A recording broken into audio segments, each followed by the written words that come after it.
Alors faisant suite à ma précédente vidéo où je te parlais de la focale fixe macro, eh bien je fais une petite vidéo pour te présenter mon setup. Ça c'est encore un concept dont je t'ai déjà parlé dans une autre vidéo et c'est quelque chose qui me tient vraiment à cœur de raisonner en setup. Donc je vais te faire voir un petit peu comment je fais de la photo macro, comment je travaille. Et le but, si tu veux, c'est pas de te donner un cours, mais c'est simplement de te soumettre des pistes. Des pistes de réflexion. Et puis si toi, dans toutes les méthodes que je vais te présenter, tu peux faire ton marché et que tu récupères au final ne serait-ce que une méthode, un truc, eh bien écoute, ce sera toujours ça de prix. Donc là, tu vois, la vidéo, elle va être un peu roots, hein. J'ai pas trop préparé. Tu vois, habituellement, quand je fais une vidéo, tu sais, je fais toujours un plan un petit peu pour pas trop m'emmêler les pinceaux, puis que ça ressemble un peu à quelque chose de ce que je te raconte. Bon, bah là, ça va être un peu du live. Ça va être là, je dirais pas une télé-réalité, mais enfin, bref. Alors là, ce que je vais faire, je vais te faire voir comment je ferai une photo d'une fleur. Tu vois, voilà, un petit sujet. Là, l'appareil. Ah, attends. Je sais pas si on voit la fleur. Merde, ouais. Donc ça va être le sujet. D'accord? Voilà. L'appareil photo. Et là, c'est le photographe. Allez, j'installe tout ça proprement. Ah oui. Alors déjà, ce que je voulais te dire en termes de setup photo macro, c'est qu'il faut être équipé. Pas que en matos photo, il faut quand même un petit peu avoir, tu vois, des habits qui s'y prêtent. Alors moi, est-ce que c'est parce que, tu sais, en tant qu'ancien militaire, voilà, j'ai mon avis sur la question. J'ai eu la chance de partir 2 fois en Guyane, donc je sais un peu ce que c'est que la forêt quand même. Et voilà, donc moi ce que je peux te dire déjà c'est d'avoir des manches longues. Parce que tu vas vite voir que voilà, tu te traînes au sol, enfin tu te mets au niveau de tes sujets, hein, si tu fais de la photo macro type insectes, fleurs, etc. Donc bien souvent tu vas être allongé sur le sol. Donc je te recommande quand même d'avoir des manches longues, un chapeau là, c'est pas que pour ressembler à Indiana Jones, mais enfin c'est toujours mieux plutôt que de recevoir des trucs sur la tronche. Évidemment un pantalon, hein, pas être en Bermuda, je sais pas si tu vois bien là. Et puis aussi avoir soit des chaussures de sécurité ou des chaussures de marche, hein. Alors tout ça finalement c'est de l'équipement que tu peux trouver style à Go Sport ou enfin tu sais, hein, l'équivalent quoi, Decathlon et compagnie. Et puis voilà quoi, tu sais, tu vas dans le rayon trekking et puis tu vas trouver tout ce qu'il te faut. Alors aussi un autre accessoire indispensable dans la macro, c'est ça.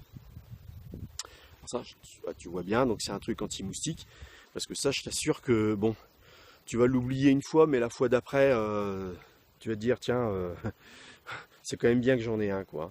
Donc moi je m'en mets sur les mains, etc. Voilà. Alors tu vois également, tu peux t'acheter un espèce de tour de cou comme ça. Tu vois, en fait le but c'est d'avoir le moins de surface de peau que t'offre à la pâture de tout ce qui est temps, moustiques et compagnie, hein. Alors, je sais pas si tu vas bien voir. Tu vois moi, ce que je te recommande justement c'est de t'acheter un tapis de sol. Parce que comme ça, tu peux t'allonger et puis faire ta photo dans un certain confort. Ça va t'épargner d'être trempé, etc. Hein. Et au final, ça ne sera que mieux. Bon, maintenant, on va plus parler photo, hein, quand même.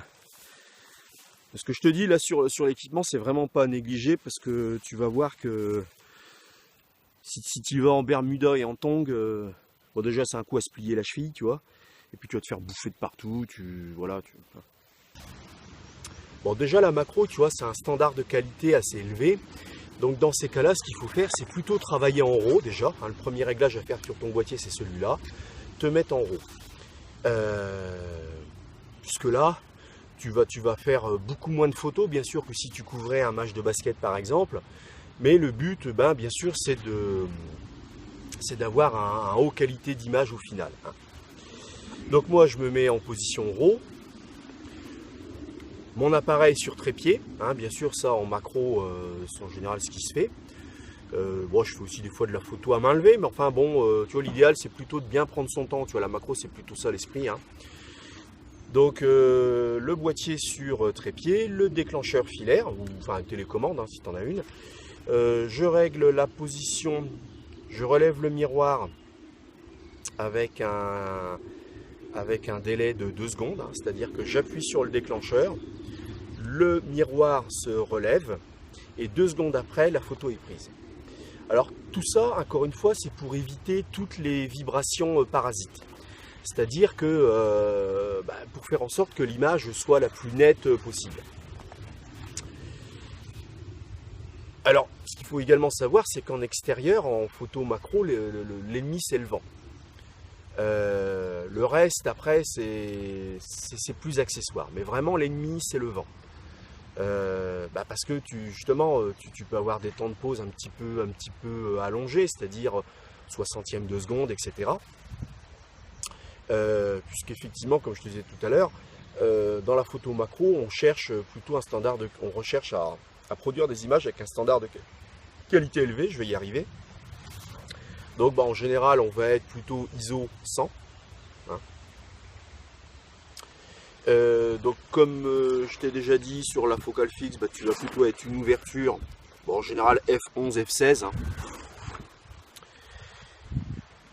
Et puis voilà.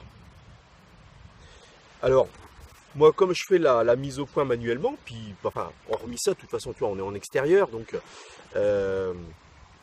c'est pas toujours évident de bien voir ce qu'on a sur notre écran. Alors moi je me mets en position live view, et c'est comme ça que je fais ma mise au point en fait, en live view. Donc je cadre bien. Hop. Je me mets en live view, je fais ma mise au point. Alors là j'ai un accessoire, là ça s'appelle un ring belt. Alors tu vois, ça permet de bien, ça m'aide lors de la mise au point. Ça vaut quelques euros. Hein. Je te mettrai les liens de tout ça. Je te mettrai le lien de cet accessoire en dessous de la vidéo. J'ai acheté ça sur eBay pour 3 francs 6 sous. Encore un accessoire dont je t'avais déjà parlé, le viewfinder. Donc que j'applique sur l'écran et qui m'aide à la mise au point parce que en live view, je peux du coup zoomer. Et donc bien sûr ça m'aide à faire d'autant plus finement une mise au point qualitative. Hein. Alors là il y a un petit peu de vent, tu vois, donc ça veut dire que je ne ferai pas des miracles. Donc là j'estime que ma mise au point elle est faite. Hop, j'appuie sur le déclencheur. Tac, t'as entendu le tut tut tut tut, c'était pour dire que le miroir se relevait et qu'il y avait une latence, si tu veux, entre le moment où j'appuie sur le déclencheur et le moment où la photo allait être faite, hein, donc en l'occurrence 2 secondes. Donc je contrôle tout de suite ma photo. À l'écran, c'est pareil, du coup en zoomant dans la photo, en agrandissant la photo, eh bien je contrôle le focus. Bon là, tiens, là le vent s'est arrêté, j'en profite.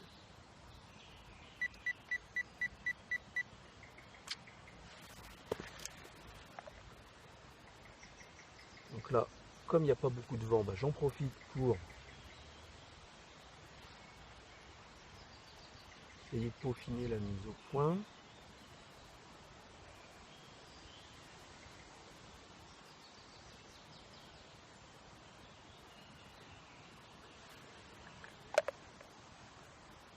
Mais bon, c'est pas du tout évident. Hein.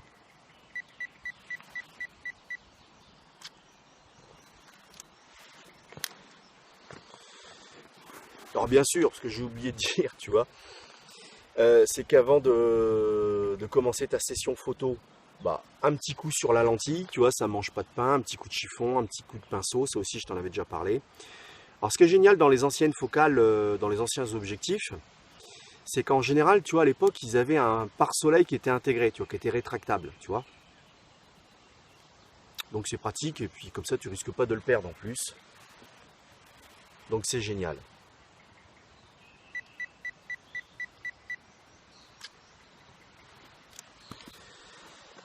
Alors aussi un autre accessoire que j'utilise dans le cadre de la photo macro. En fait, c'est ça en principe, ça te sert à faire ta mesure d'exposition ou ta balance des blancs. Alors c'est un petit élément. Et en général, tu as une face grise, une face blanche. Alors moi, je l'utilise souvent comme modeleur, en fait, comme diffuseur de lumière. Soit pour renvoyer de la photo par le dessous, c'est-à-dire éclairer un peu, enfin apporter de la lumière en dessous de la fleur, par exemple, ce qui te permet de récupérer un petit peu de la texture, en fait, en dessous. Hein.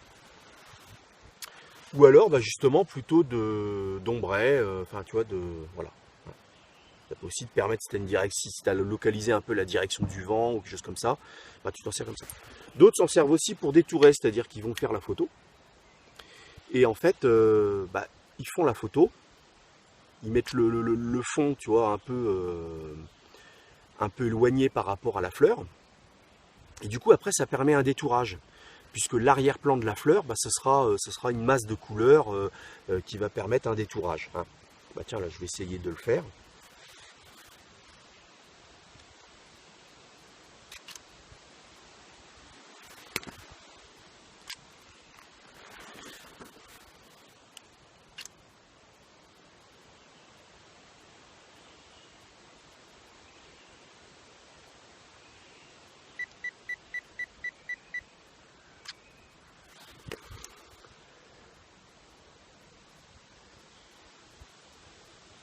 Voilà, hein, c'est-à-dire que... Donc là, je vais avoir un fond gris. Alors certes, c'est pas le plus esthétique. Mais au moins, voilà. Tu as compris le concept, au moins.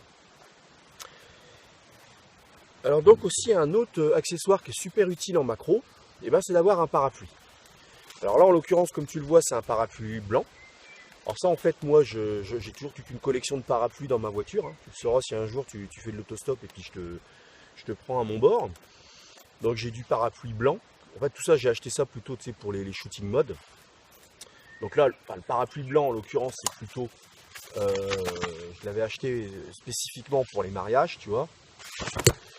Mais l'intérêt d'un parapluie blanc, c'est que tu vois, bon là j'ai pas... là, il fait assez gris, tu vois, il a plu là, il y a quelques minutes. Mais au cas où il y aurait un soleil plus intense, eh bien, ça fait comme un diffuseur, si tu veux, forcément, tu vois. Là, je peux même d'ailleurs le mettre carrément par terre, hein, mon parapluie. Peut-être si je voudrais photographier encore quelque chose qui serait beaucoup plus près du sol. Et puis, puisqu'il est blanc translucide, hein, ça me permettrait d'avoir un effet de diffusion sur mon sujet. Hein, et donc d'avoir quelque chose de plus qualitatif hein, au niveau de la lumière. Dans le même ordre d'idée, j'ai un autre parapluie. Toi, je te dis, j'ai toute une collection hein, qui est transparent. Alors ça aussi, je l'utilise en fait pour les shootings. Mais justement, dans le cas où il pleut, tu peux l'utiliser dans une pratique, dans le cadre de la pratique macro. Hein, tu vois. Alors, si à un moment donné, tu veux pas qu'il y ait trop de gouttes qui tombent sur ton sujet, si tu veux le protéger du vent, tu vois là, par exemple, là, il y a un peu de vent. Mais je pense que je peux récupérer,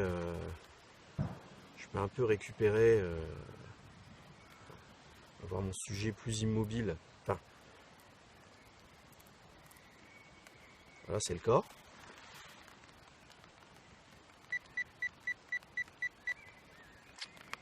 Voilà. Alors c'est pareil, dans la macro, faut essayer vraiment de se mettre au niveau du sujet que tu photographies. Hein. De toute façon, quel que soit le type de prise de vue, moi je déconseille fortement de faire de la photo à hauteur de vision normale. C'est-à-dire, tu vois, moi je mesure 1m75, la taille moyenne par excellence, de ne pas faire de vue à cette hauteur quand tu fais des shooting mode ou de la photo de mariage ou ce que tu veux. Hein. Toujours être soit surélevé, soit un genou à terre. Pourquoi ? Parce que rien que le fait de faire une prise de vue à une hauteur différente de la normale, tout de suite il y a un côté plus impactant, puisque on n'a pas le même angle de vision que d'habitude. Donc rien que ça rend la photo plus impactante, plus forte. Donc dans le cadre de la photo macro, c'est pareil. Faut se mettre vraiment aura enfin, le plus près au même niveau quasiment que ton sujet, voire légèrement en dessous, enfin tout dépend ce que tu veux faire.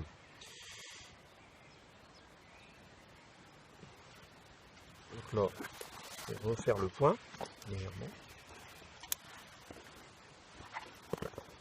Le viewfinder, c'est vraiment un outil super utile.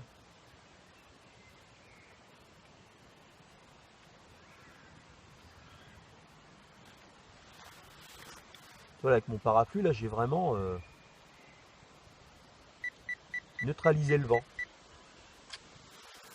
Alors là, j'en ai un, mais vu que j'en ai deux, moi, si je le mets de l'autre côté, toi tu vas plus rien voir. Mais tu vois, je pourrais quasiment constituer pas une bulle, mais enfin, tu as compris l'idée, autour de mon sujet. Et là, le protéger parfaitement du vent. Et là, c'est ce qui se passe. Tiens, je vais changer le point de vue, tu vois mieux. Alors tu vois, ça fait quelque chose comme ça. Hein. Tu vois un peu le setup. Tu vois. Et tu vois la fleur. Hein.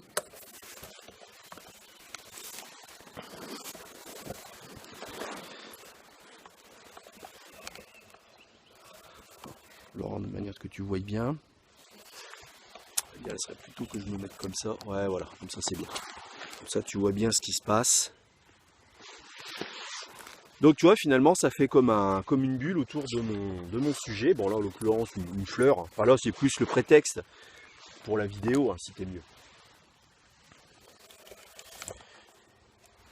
Alors attends, là il y a un reflet sur l'écran. Je voulais te faire voir un petit peu. Alors, je te dis, c'est de la télé-réalité aujourd'hui. Hein.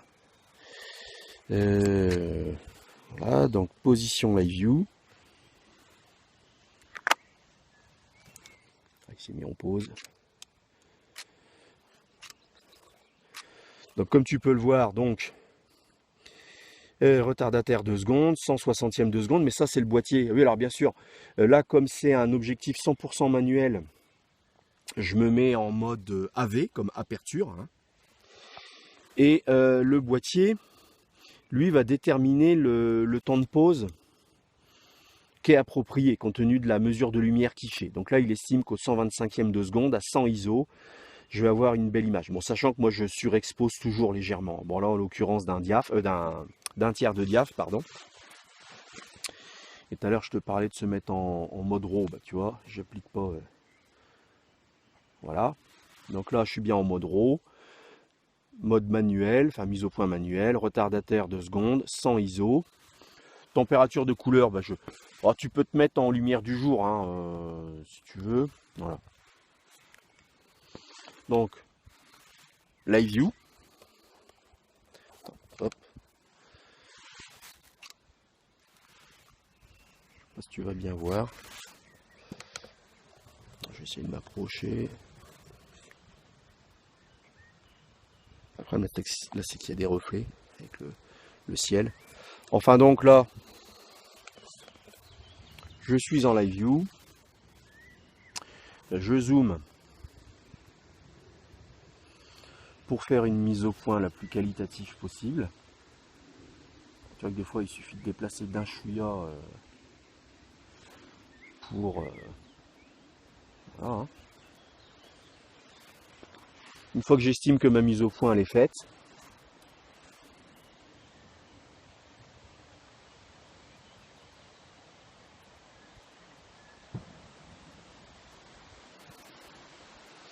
bon là la fleur elle tremblote un petit peu, j'attends qu'elle se stabilise.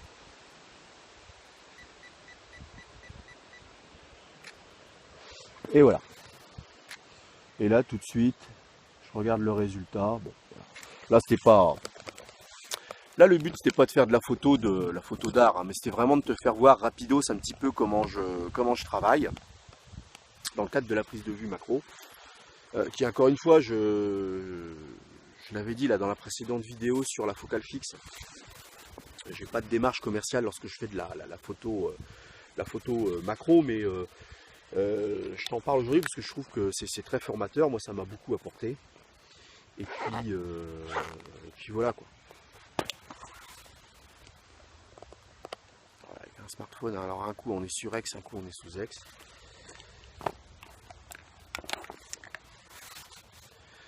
Enfin voilà, tu vois, quand je pars faire de la photo macro, bah tu vois, j'ai en tête ce setup, c'est-à-dire bon, bien sûr mon boîtier, la focale fixe dédiée macro, hein, le déclencheur filaire, mon live view hein, qui va m'aider lors de la mise au point, le trépied bien sûr, mes parapluies, bon ça ils sont toujours dans ma voiture, mon tapis de sol, c'est ça que je t'ai fait voir. Et puis en avant, c'est parti quoi. Bah écoute, j'espère que cette vidéo t'aura plu. Comme d'hab, si ça t'a intéressé, tu peux liker, tu peux la partager à un de tes collègues si ça peut l'aider. Et puis nous, on se dit à bientôt dans de nouvelles vidéos. Allez, salut!